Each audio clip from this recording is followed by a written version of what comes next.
चलिए आपको सीधा लेकर चलते हैं पटना, जहां हमारे साथ मौजूद हैं आपदा प्रबंधन विभाग के प्रधान सचिव प्रत्यय अमृत, जो बताएंगे कि बिहार आपदा से निपटने के लिए कितना तैयार है। प्रत्यय अमृत जी, सबसे पहले स्वागत है न्यूज 18 बिहार झारखंड में आपका। और इन सबके बीच ये जरा बताइए कि ताजा हालात को देखते हुए बिहार कितना तैयार है, क्या कुछ वहां पर स्थिति है?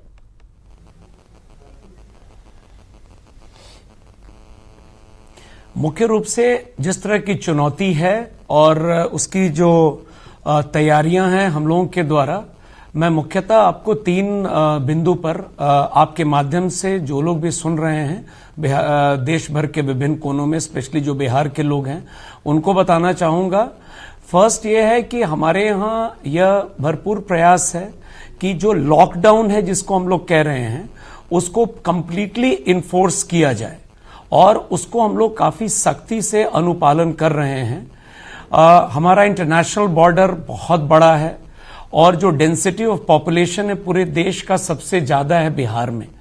तो ये हम लोगों के लिए बहुत इंपॉर्टेंट है, अनिवार्य है कि लॉकडाउन का पालन सख्ती से किया जाए, क्योंकि जो पूरा कॉन्सेप्ट है इस कोरोना वायरस के चेन को ब्रेक करने का, वो अदरवाइज डिफीटेड हो जाता है।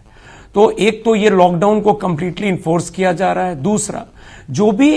एसेंशियल कमोडिटीज हैं, सामग्री हैं, उसके लिए 6 बजे सुबह से 6 बजे शाम तक उसके लिए लोग आराम से जाकर ले सकते हैं। कई जगह हम लोग देख रहे हैं कि होम डिलीवरी हो रही है। विभिन्न जिलों के जो भी हेल्पलाइन नंबर्स हैं आपके चैनल के माध्यम से भी लोगों को परिचालित किया जा चुका है।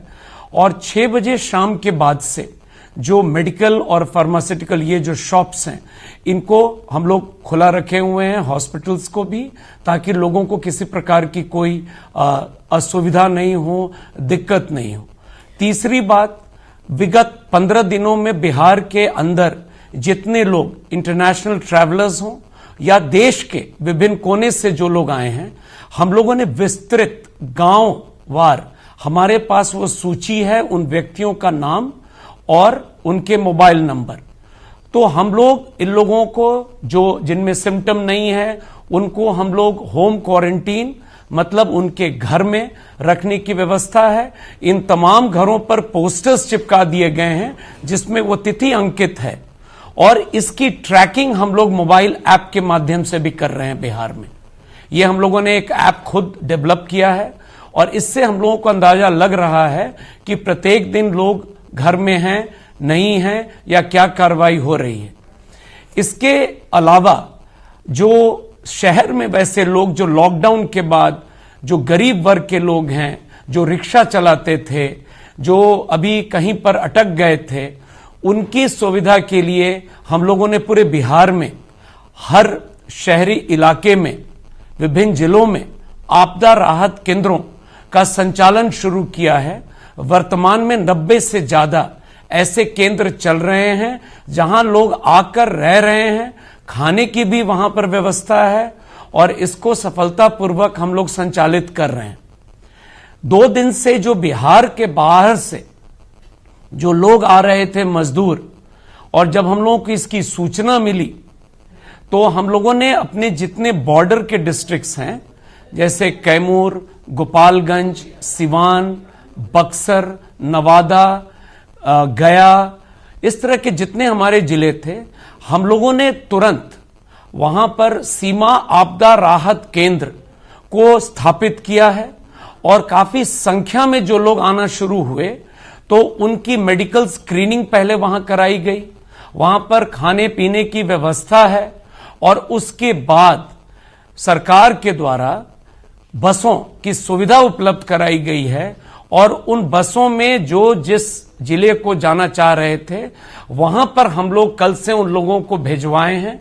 और जिस जिले में जब वो पहुंचे तो वहां के जिला प्रशासन के द्वारा छोटी गाड़ियों का इंतजाम किया गया है। और इन मजदूरों को जो बाहर से आए हैं, इनको फिर हम लोग उनके गांव के जो स्कूल तक पहुंचा रहे हैं, जहां पर वो 14 दिन क्वारंटीन में रहेंगे। 14 दिन क्वारंटीन में वहां पर रहेंगे, ऐसी हम लोग व्यवस्था कर रहे हैं। और कल से लेकर आज तक काफी संख्या में हम लोगों ने ऐसे लोगों को उनके गांव तक पहुंचाया है। बिल्कुल प्रत्यय अमृत जी, अगर इस पूरी आपदा की हम बात करें तो एकदम से ये पूरी आपदा आ गई, और ऐसे में अगर हम बिहार के आपदा प्रबंधन विभाग का जिक्र करें तो क्या जरूरी इक्विपमेंट, जरूरी टूल, जरूरी संसाधन जो थे कि क्या वो आपके पास उपलब्ध थे? अगर नहीं थे तो कैसे आप लोगों ने इस मुश्किल की घड़ी में तमाम चीजों को मैनेज कर रहे हैं?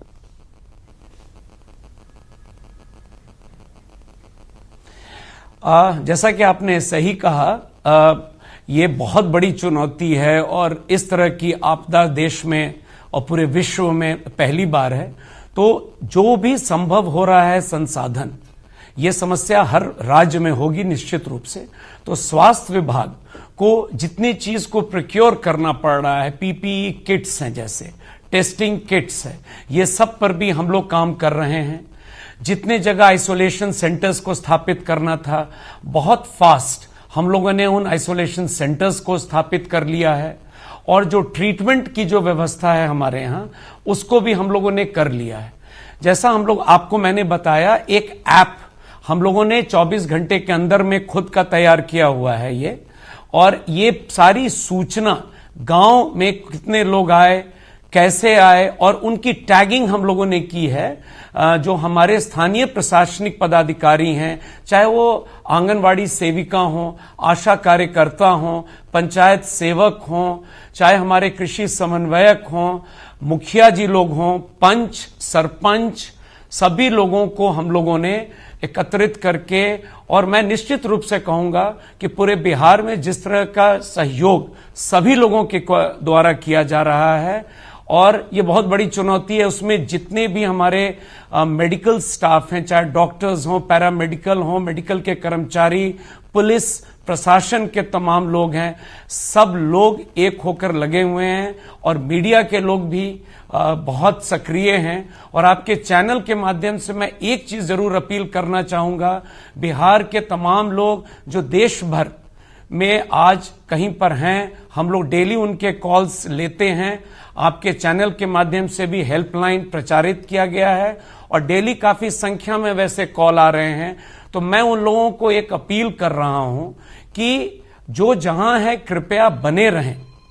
जो आपकी परेशानी है, जो नंबर्स आपके आते हैं, हम लोग यह कोशिश कर रहे हैं कि विभिन्न राज्यों में हम लोग संपर्क स्थापित कर और कई लोगों से हम लोग डेली बात कर उन लोगों को बता भी रहे हैं कि हम लोग किस तरह की सुविधा अन्य राज्यों में अपने बिहार के जो लोग वहां फंसे हुए हैं उनके लिए क्या करवा रहे हैं। तो हम लोग यह कोशिश करते रहेंगे, और किसी को बहुत ज्यादा घबराने के लिए और मूवमेंट करने की आवश्यकता नहीं है। ये आपके हित में है, समाज के हित में है, राज्य के हित में और देश के हित में है। अगर हमको इस कोरोना वायरस के संक्रमण को तोड़ना है, हम लोग को मुकाबला करना है, तो हम लोग लॉकडाउन का पालन सब लोग करें, पूरी सख्ती से करें।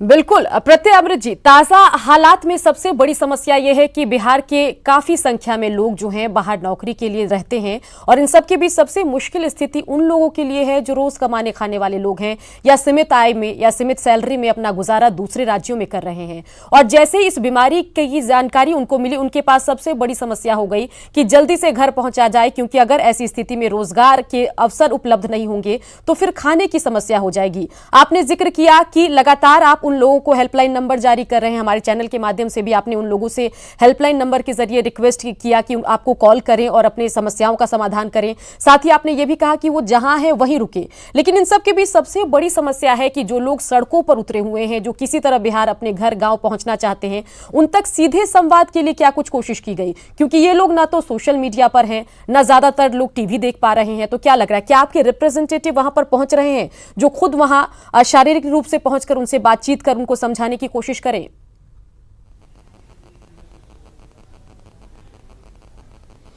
देखिए, मैं यहां पर दो बातें बताना चाहूंगा। इतनी संख्या में लोग जहां से भी हमारे बॉर्डर पर पहुंच रहे हैं, ये तो लॉकडाउन था, और कल से भी हम लोग देख रहे हैं बार बार ये इंस्ट्रक्शंस आ रहे हैं कि इसको इन्फोर्स करना है। ये सभी राज्यों का दायित्व बनता है कि इसको इन्फोर्स किया जाए। और आज के दिन में जब मोबाइल का युग है, सब लोग आज के दिन में मोबाइल पर हैं। आपके चैनल के माध्यम से जो लोग भी देख रहे होंगे, ये हमारा बहुत स्पष्ट ये है मानना कि आज जो आपदा की स्थिति है, विकट स्थिति है, ये इतना कष्ट उठाकर इतनी दूर आने की कोई आवश्यकता नहीं है। जो सूचनाएं मिली हैं, मैं आपको कुछ सिर्फ उदाहरण दे रहा हूं। चाहे कठुआ हो, जम्मू एंड कश्मीर, जो जहां पर जम्मू में लोग हैं, चाहे वो राजस्थान का कोटा हो, हरियाणा में जो मानेसर है, तिरुपुर है तमिलनाडु में, विशाखापट्टनम है, इन तमाम जगहों से जो हम लोगों को सूचना जो हमारे लोग दे रहे हैं, वो लोग हमारे हेल्पलाइन पर, हम लोग तत्परता पूर्वक, ये चुनौती सभी राज्यों के लिए है, लेकिन उसमें यथासंभव ये पूरी कोशिश है राज्य सरकार की कि उनको यथासंभव वो मदद मिले। और इसीलिए मैं आपके चैनल के माध्यम से भी अनुरोध कर रहा हूं कि वैसे भाई बहन जो चले आ रहे हैं, वो बार बार भारत सरकार भी अनुरोध कर रही है कि वो जहां हो वो बने रहें, और हम लोग यह कोशिश लगातार करते रहेंगे कि अगर वो जहां पर हैं, उनको किसी चीज की परेशानी हो रही है, मोबाइल का युग है और आज के दिन में कोई भी सूचना का दान प्रदान बहुत त्वरित गति से हो रहा है।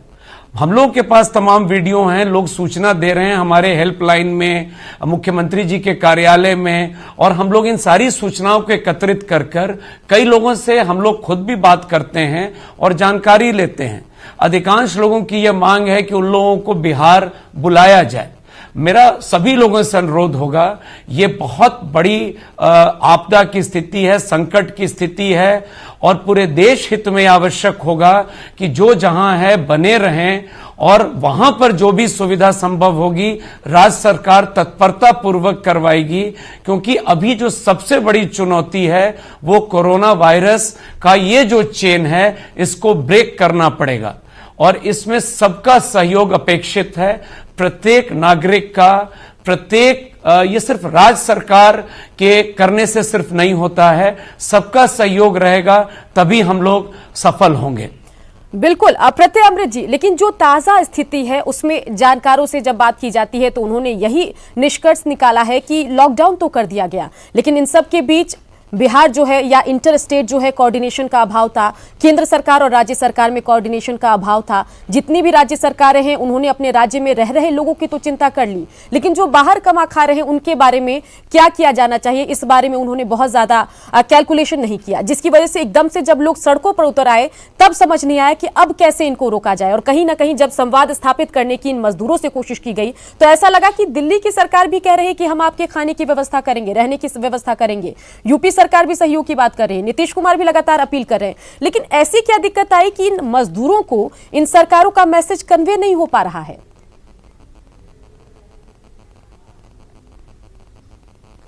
देखिए, यहां जहां तक हमारे बिहार की बात है, ये तो मैं स्पष्ट फिर दोबारा कर रहा हूं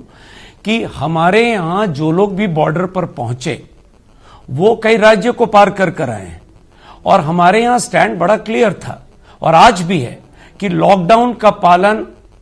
100% करना है, और हम लोग पूरी सख्ती से कर रहे हैं क्योंकि ये देश हित में है, और ये एक आदेश, एक एक्ट के अंतर्गत है जिसका उल्लंघन नहीं किया जा सकता है, उसके लिए कानूनी कार्रवाई है। लेकिन फिर भी हमारे यहां जो लोग पहुंच गए